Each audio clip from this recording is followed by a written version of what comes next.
back to my channel, and if you're new here, welcome. My name is Mackenzie, and this is Sorority Recruitment 101, the only channel dedicated to answering the questions you may have about what it's like to be in a sorority in college and what it's like to go through sorority recruitment at a big university. The topic I'm going to be talking about in today's video is something that I absolutely hate and wish never happens. But sadly, it does happen, and I wanted to make a video addressing it, explaining why this happens, and the options you have if this happens to you. But before I get into any of that, you guys know the drill. Make sure you subscribe down below and click that notification bell so you never miss a new video. I post new videos every single Monday and Friday answering your questions about recruitment and also to share about my experience being in a sorority at the University of Alabama. Also, if you haven't joined the Sorority Recruitment 101 family yet, we would love to have you, so make sure you're following us on all of our social media. I'll be sure to link all of our socials in the description box below. So the topic I want to talk about today is getting dropped or released from recruitment entirely. Now, hearing that you can get dropped by every house during recruitment is very scary, and I know it was something that made me super nervous going through recruitment my freshman and sophomore year. Like everyone, I wish this didn't happen, but sadly it does, so I wanted to make a video addressing everything. Now, I think everyone deserves a chance to be in a sorority, but with the number of registrations rising and the sororities only being able to take a certain amount of people,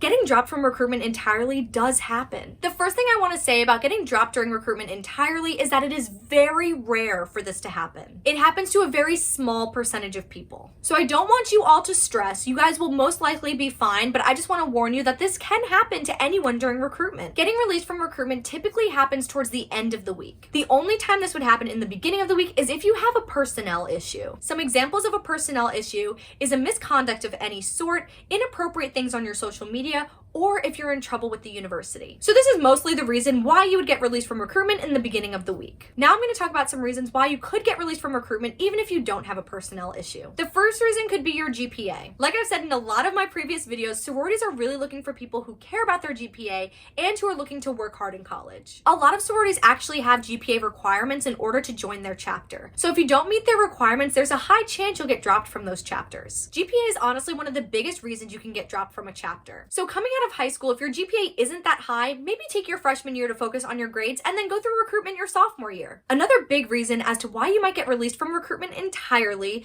is because of your preparation. There's a lot of things you can do before recruitment that'll put you on the right foot going into it. My biggest piece of advice that I've talked about in a ton of videos is to try and find recommendation letters for every chapter on campus. Now, don't stress out if you don't have any or if you only have a few, just because I know a lot of people actually receive bids to sororities that they didn't have a recommendation letter to. The thing about recommendation letters is that it gives the sororities a heads up that you're coming through recruitment and gives them a chance to get to know you before you even step foot on campus. It also shows that alumni recommend that you would be a great member of their chapter. So if you get released from recruitment and didn't have any recommendation letters, you know to do that for the next time you go through recruitment. Now, even if you go into recruitment with 0 recommendation letters, there is still a chance you'll get a bid. It's honestly just a chance of fate. The third reason as to why you could get released from recruitment is if there are a lot of legacies or in-house sisters going through recruitment the same year as you. Sororities are more likely to take in-house sisters and legacies just because they already have ties to the chapter. But actually, I know a lot of sororities are doing away with their legacy policies just because they want to prioritize everyone and not just a certain group of people to become members of their chapter. So that's why they're kind of doing away with this legacy policy, but I want to throw it in this video just because it used to be kind of important. Something else that can hinder your recruitment experience is if you're kind of overwhelmed by the process. Some people really get in their heads and get caught up in their nerves during recruitment, and that can make them not themselves. Just remember going through recruitment that it's supposed to be fun and you should just relax and have a good time. If you end up getting released from recruitment, there are so many options for you, so I don't want you to worry. And I'm about to tell you those options right now. The first option you have is called continuous open bidding, also known as COB, also known as spring rush. COB happens in the spring, which is self-explanatory, and it tends to be a little more informal. Now, not all sororities participate in COB.